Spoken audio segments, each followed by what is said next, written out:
All new at 6, we have new information in the search for a driver who killed a teen in a hit-and-run crash in Farmington a week ago tonight. Now, police just shared this picture with us of a car they're looking for, an older model, silver Ford Focus sedan, and it likely has front-end damage. The deadly crash happened at Highway 50 and Duchesne Parkway in Farmington. There have been bad wrecks there before. Police call it an intersection of concern, and now there are calls for safety improvements. Our Ben Henry spoke to a family who lost a loved one there, and he also questioned commissioners about what they can do to help. He's live in Farmington tracking a dangerous trend. Ben?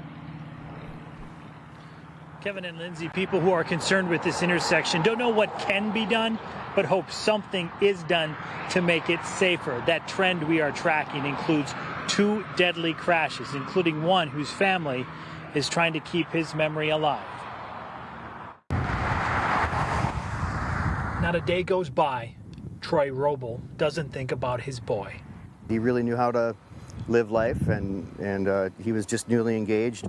On his motorcycle, riding east on Highway 50 in Farmington, Tyler Roble crashed into an SUV that was turning onto Duchesne Parkway and died on scene. I was fortunate enough to get 25 years with him. So, yeah, I miss him dearly. Farmington police call Highway 50 and Duchesne Parkway an intersection of concern. We found Dakota County data that shows since 2021, there's been at least 8 accidents, 5 since Roble's crash in April of 2025. The latest, just last week, a hit and run that killed a 13-year-old crossing the highway on his bike. My heart goes out to the family who just lost their son. Since, we've been asking county leaders if there's been talks or plans to address safety at the intersection. Dakota County sharing there hasn't been county board discussion about it. We asked board chairs why that is, if that will change, and if there are temporary steps while more possible permanent changes are considered.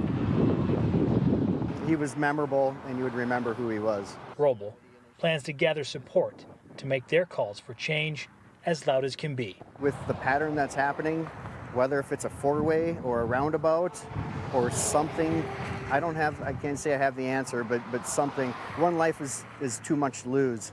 When it becomes a pattern and it keeps happening, that is a serious problem.